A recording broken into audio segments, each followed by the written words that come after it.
You can rest assured of your child's excellent performance when you register your child with Janan Schools, Bombo Kalule Campus, and Kabalagala. Due to their firm educational background, we have the best facilities in both arts and sciences, fully updated to the latest sector standards, right from Senior 1 to Senior 6, in an environment that offers a chance to apply practical skills in all fields. That include a computer lab, introducing our students to the tech world, a well-organized science laboratory, a fully stocked library with all the essential books a student may need, a model farm to equip students with all the basic knowledge in agriculture, plus extra vocational skills. We promote co-curricular activities in sports like badminton, table tennis, basketball, volleyball, chess, and many more other activities. Register your child today at both campuses in Bombo Kalule and Kabalagala campus. For more information, contact us on the numbers below.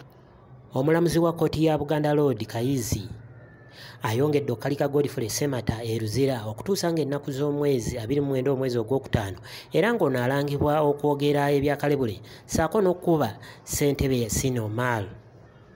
Kyokka byonna nga tebinnaba kugenda mu maaso, omulamuzi ono asoose kubuulira ludda oluvunaanibwa omubadde Godfrey Ssemata asiimwe Nipo ne mukazi we nti waliwo eyafuna ssente obukadde 8 mu linnya lye olwo nno asobole okugenda mu maaso n'otataganyaawo omusango. Kkooti kyegambye kino si kya bwenkanya era tekkiriziganya na buli wanguzi. Waliwo omuntu yasabye ssente mu linnya lyange ate nga nnyingi ddala kale nga sinazisabako. So mbadde mbagamba mumule bazijjeyo baziddize bannyinizo n'ekikomewo.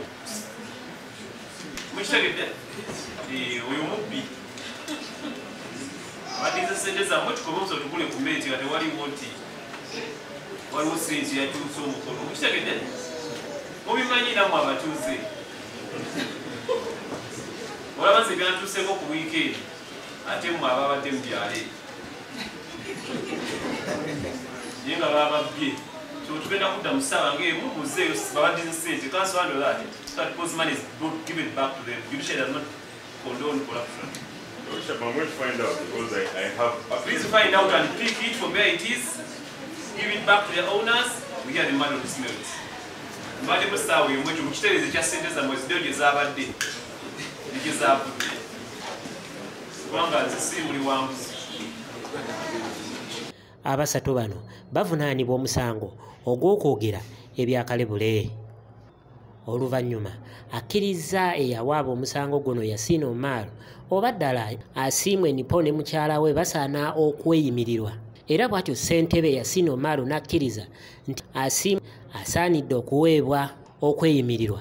Kyokka n'agamba nti Godfrey Ssemata tasaanidde kuweebwa kweyimirirwa kubanga yamukuba misana ttuku ng'ensi yonna eraba. 12 March 2024, Your Worship, I'm a senior person in NRM.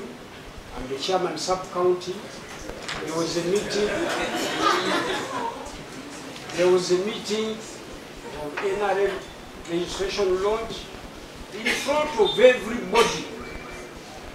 He came, he attacked me, he even told me, why are you after me in court? In other words, he was coercing me to abandon even this case. I have a CD here, which was captured by the reporters who were there, which I can also present to court through the state. Mr. State, the CD is here.